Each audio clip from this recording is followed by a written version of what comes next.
How many people have to die before people start taking this seriously?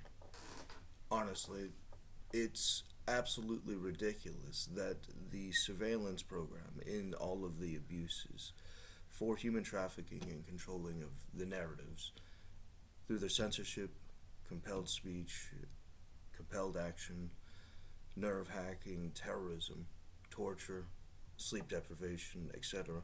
How many people have to be murdered, such as with the shootings that have been happening, which are functionally government secrets? These are active crimes by Confederate terrorists.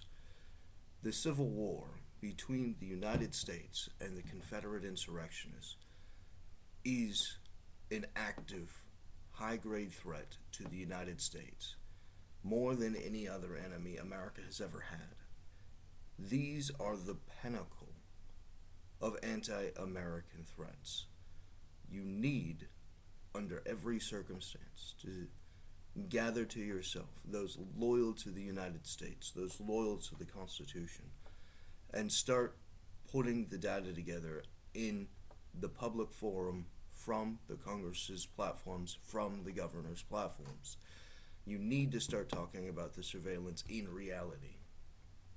You need to start talking about the war on David to overthrow the legal government. Congress and the rest of them are being attacked by this, are being threatened by this, are substantively changed in who they are and what they're allowed to pass when the Confederates used terrorism to change policy, compelled by the threats and the application.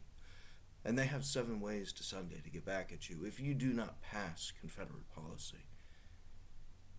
This is treason. They need to get off their ass and they need to start doing their job. They need to uncensor and publish everything.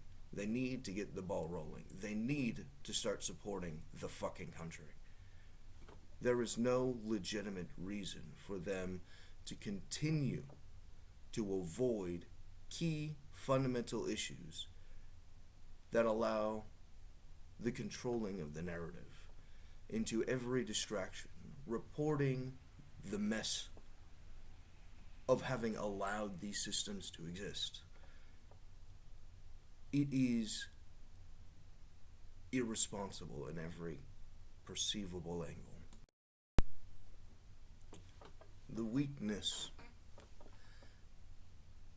of those who refuse to do even the most fundamental qualities of their jobs has actively shattered the United States government. Their unwillingness to exist inside the country, under their office, and not subjugate the subject as though the office is their possession and they are not serving in the office. The confusion of the two allows them to continue to degenerate and separate and loosen and dissolve the entirety of the system until America collapses into nothing. At which point, the real threat to America gets to take all of its weapons and all of its things and engage in their international Satanist terrorism.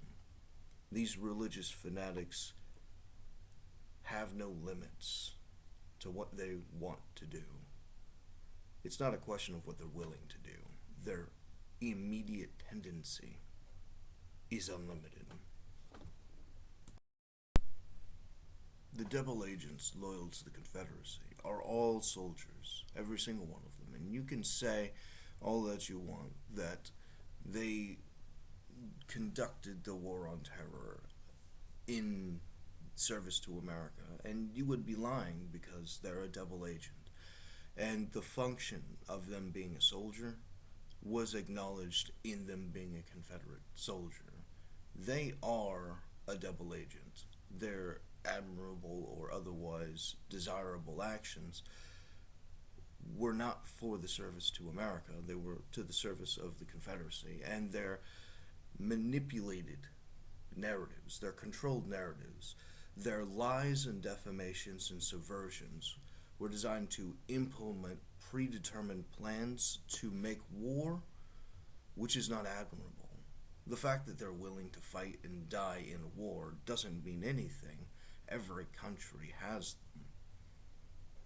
That's not interesting. That's not new. That's not relevant. You can't use these excuses to continue to protect them. They don't do the job. They make everything worse. Their job as enemies of America is to infiltrate the power centers and to collapse the system on itself, like an infection. These infections need secrets, need people to not talk about them in order to destroy the system. In order for everyone to die, no one can talk about it. If you don't talk about it, you can't solve it. We can't get the ball rolling on what to do because there are no plans on how to solve the things that actively require specific attention. This is criminal treason, and the insurmountable, pathetic weakness inside the United States military, who knows about this and isn't functionally doing national security in order to protect the secrets threatening national security, makes them aiding and abetting in compliance with treason. They are not Americans. Their refusal to put the Constitution above the functional order is the acceptance of treason as a double agent working for the Confederate insurgents. This is not tolerable under any circumstance. These active threats, including the functional shootings and the lack of security from police, is a specific indicator of everything that you should be worried about. I should be worried about. Everyone should be worried about the fact that this system is designed to kill Americans. How many people have to die before people get off their ass and start doing something? When will people start talking about reality? When will people stop covering for the infection? When will they do their job? When will they choose America? When will they prefer society? When will they protect their own children from the thing they know is endangering them? Their refusal to protect their own children is pretty clear. Their children are part of the whole of society, and the whole of society is in danger. And their position specifically puts them in active danger. Why are they not protecting them? The only way to protect them is to have plans that would stop them from being injured. And the only way to stop them from being injured in an active terrorist scenario cannot be negotiate with the terrorists, cannot be pay off the terrorists, cannot be get them to demand more constantly in an extortion racket which functionally determines to slavery. And that functional determination to slavery is a heredity issue to the Confederates who view slavery as a moral imperative. This compelled slavery and abuse of the insurrectionists endangers everything. And anyone who cares about their own children cannot tolerate the possibility of this program to exist. Talk about it, plan against it, subvert it, defeat it. Find the collaborators, punish the collaborators, restore the victims. Protecting the victims requires us to punish the criminals. Just because a bank robber has a mask doesn't make it legal. Just because a terrorist is an insurgent doesn't make it legal. Just because you're a pussy doesn't change the obligation.